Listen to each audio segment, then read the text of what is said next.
Ohio gozaimasu.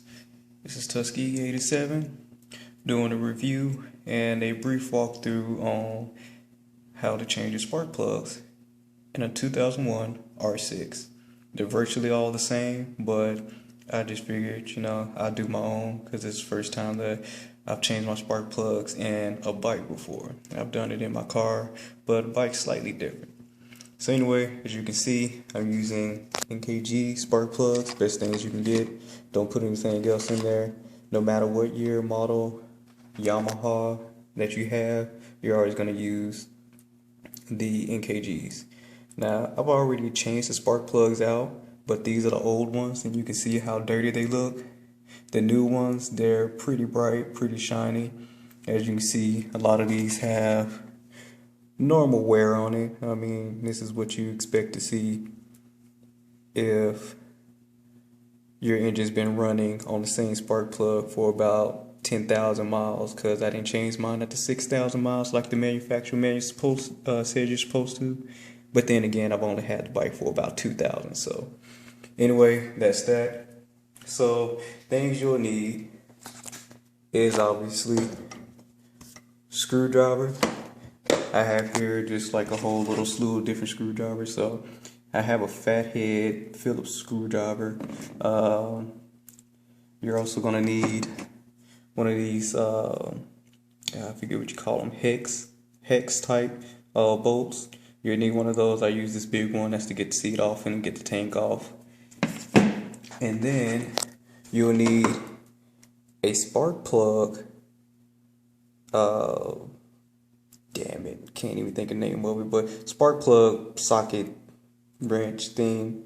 And then you're also going to need a 6-inch extender. Now, when you're working in an 01 R6, it's a little tricky trying to get this extender with this attachment with your wrench on there all at once. Now, I'm going to show you what I mean. But these are the main things that you're going to need. So my bike's already taken apart, and I also printed out the page from the original owner's manual just showing you how to do it. It doesn't tell you how to take everything apart. It just shows you this. And this little piece right here is going to waste a lot of your time if this is your first time doing it. And that's the heat shield, but I'll show you all that just as well. So, oh, and one thing before I forget, you will definitely need one of these. This is a magnetic extender. Once you get this, get the spark plug loosened out, if you don't have a rubber grommet inside of your socket, as mine does not, the spark plug isn't going to come up. So you're going to need a magnetic wrench to pull the plug out.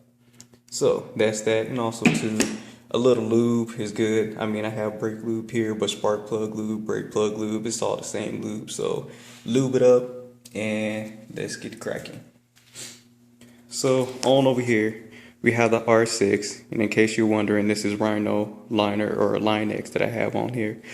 But I've already taken it apart. The air box is sitting right here on the table, and the tank is over here on the floor. So I took all that off because it makes it easier. A lot of guys like to put like a little pole right here and support the tank, but to me it just gets in the way, especially when you're trying to change the spark plugs that are way down here. So this is your throttle, or this is your card and everything. Down here is where your actual spark plugs, or where your coils are, and up under the coil is where the spark plug is. I'm gonna pull out one of them because I've already done the rest, and I mean the process is basically the same. But when you get ready to pull them out, basically you just pull straight up. One little thing that I didn't think about are these little connection clips. Instead of where normal clips, you actually have to lift up this little piece to pull it out. You actually push down on it and pull out. So don't spend 10 minutes trying to lift this thing up and pull it out when all you need to do is just press down on it and pull out. So that this connects to your coil. So anyway, your coil, you're going to have to put some force on it to get it out. This one is already stuck in there. This one I haven't put in all the way. But you put some force on it, pull it straight up and out. It's going to look exactly like this. So I always want to check the inside of it where the top of your spark plug goes. look in here, make sure that your electrical connections are good to go. And once that's done, you can get down off in there and pull the spark plug out. Like I said, it's pretty deep down in there. That's why you need your 6-inch extender. But let me show you when you're putting this in here. These two in the middle are the easiest to do. The ones on the outside are a bitch to get in if you're trying to use this, because you have to finagle it in there. But it'll go in there if you do it right. But anyway, you just take your socket wrench with your extender, stick it all the way down in there, and just as normal, pop that on, and then just turn it. So you'll just keep turning and turning until it gets loosened up, and then you'll just repeat this whole process backwards. So, I mean, it's pretty simple, it's pretty easy. There's like thousands of YouTube videos to show you how to do this. I just figured I'd do my version. So, that's the R6, you know, whole little change your spark plug thing. And obviously you just plug your connectors back in. And then once you're done with that, you're good to go. Now, I'll do a video later on how to reassemble the whole thing and take it all apart for your carburetors, because I've already cleaned these out once before, but I'll show you again. But it's pretty quick, simple, easy. The guide doesn't tell you how to do it all, but it's relatively simple once you do it the first time. So obviously to do this though, you need to take your whole side panels off. Oh, and that is about it. I'm rambling a little bit because I'm trying to remember what else I was gonna do. But yeah, get these dirty ones out, put the new pretty ones in, and you should be good to go. And also too, you should invest in a K&N air filter for your bike, just so it can get more airflow to it. So that's this review on how to do spark plug chains on your 2001 R6 Tuskegee 87 taking off.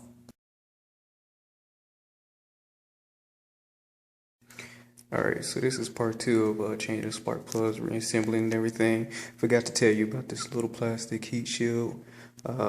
This thing is held onto the bike by 2 plastic push pin type, you know, devices that just holds it on. So when you're actually trying to take this off the bike for the first time, so it's actually going to be sitting in here. You actually got to finagle this thing just all off in there. It's a bitch to take out and a bitch to put back in, but you actually have to remove the light.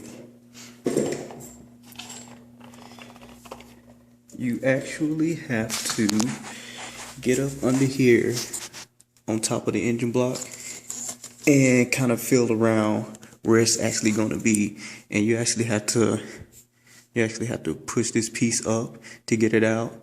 And then once you do that, you go on the other side and do the same thing. Another piece is that there are 2 little wire harnesses in here. Damn light again. There are 2 wire harnesses that attach to the top of it. So they actually connect. And these 2 holes right here. But basically, they're a different type. You actually need to get a needle nose plier or something like that to squeeze it, to actually pop it out. So you actually have to do a, you know, like little squeeze and then push up motion with it. Yeah, so you have to do, just kind of squeeze it, collapse the whole thing together, and then just push up. And once you do that, it'll pop off. So you do that on both sides, and you'll be good to go on that particular portion. So I'm gonna try to stick this damn thing in here. It's gonna take a bit.